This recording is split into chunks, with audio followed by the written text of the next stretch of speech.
إننا الأبطال لا نحمي الرؤوس إننا للمجد أرخصنا النفوس خالد في البر كان ليث حق في البحار كان حوتا بربروسا Абдуллахты құрбан ету талабы. Абдул-Мутталибтің Зәмзәм құдығын қазғаннан кейін атақ-даңқы арта түсті. Арада бірнеше жылдар өтті. Хақ Тағала Абдул-Мутталибтің шын жүрегімен тілегін қабыл етіп, оған Харистан басқа 10 ұл 6 қыз берді. Ұлдарының есімдері Қосам, Абу-Лахаб, Хажил, Муқауим, Дирар, Зубайр, Абу-Талиб, Абдулла, Хамза және Аббас. Ал қыздары Сафия, Атика, Умму Хаким Баида, Бәрра, Умайма және Әруа болды. Абдул-Мутталиб балаларының ішінде Абдуллахты қатты жақсы көретін. Өйткені маңдайындағы нұр енді сонда жарқырай бастаған болатын. Абдул-Мутталибке бір күні түсінде: «Ей Абдул-Мутталиб, атаған садақаңды орында» делінеді. Таңертең Абдул-Мутталиб бір қошқарды құрбандыққа шалады. Түнде түсінде одан үлкен сой деген бұйрық келеді. Ертеңіне сиыр сояды. Сонда да түсінде одан да үлкен сой деген бұйрық келгенде, одан үлкен не деп сұрайды.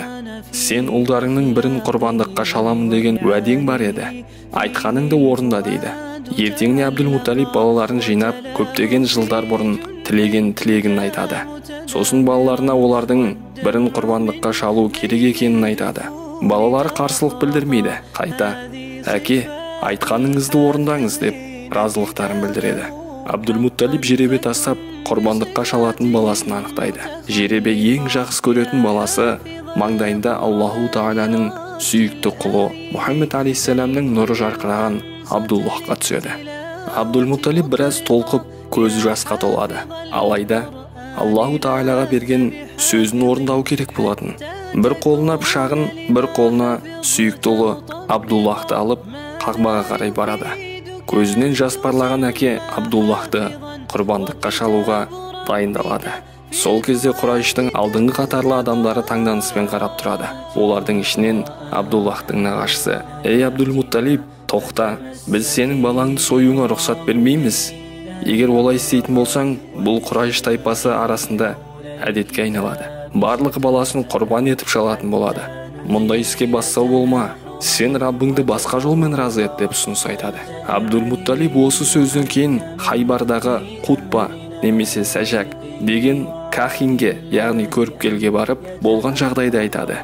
Көріпкел: «Сендерде бір адамның құны қанша?» деп сұрайды. 10 түйе деген жауап алғаннан кейін, 10 түйемен балаңыздың арасына жеребе тастаңыз. Жеребе балаңызға шықса, 10 түйе тағы да қосып, қайтадан жеребе тастаңыз. Жеребе түйелерге түскенге дейін осылай арттыра беріңіз» дейді. Абдул-Мутталиб дереу Меккеге қайтып көріпкелдің айтқанын істейді. 10 түйе қосып отырып қаншама рет жеребе тастайды. Бәрінде Абдуллах шығады. Түйенің саны 100-ге жеткенде ғана жеребе түйелерге түседі. Нақтылау үшін тағы 2 рет тастайды. Екеуінде де түйелерге түседі. Абдул-Мутталиб қуанғанынан «Аллаху акбар, Аллаху акбар» деп тәкбір айтып, түйелерді құрбандыққа шалады. Етін өзі де, балалары да алмай, барлығын кедейлерге таратады. Адам алейхиссаламнан бері Исмаил алейхиссаламның да құрбандыққа шалыну оқиғасы бар.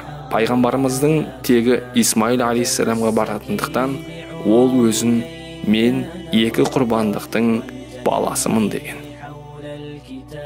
Құрметті мұсылман бауырлар, қасиетті Рамазан айында ұстап жатқан оразаларыңыз қабыл болсын. Осы видеоны көптеген мұсылман бауырларымыз көру үшін WhatsApp-тағы топтарға таратуларыңызды сұранамыз. Ассаламу алейкум ва рахматуллахи ва баракатух. القرآن حبل نجاتنا فتمسكي بعراه كي لا نغرقا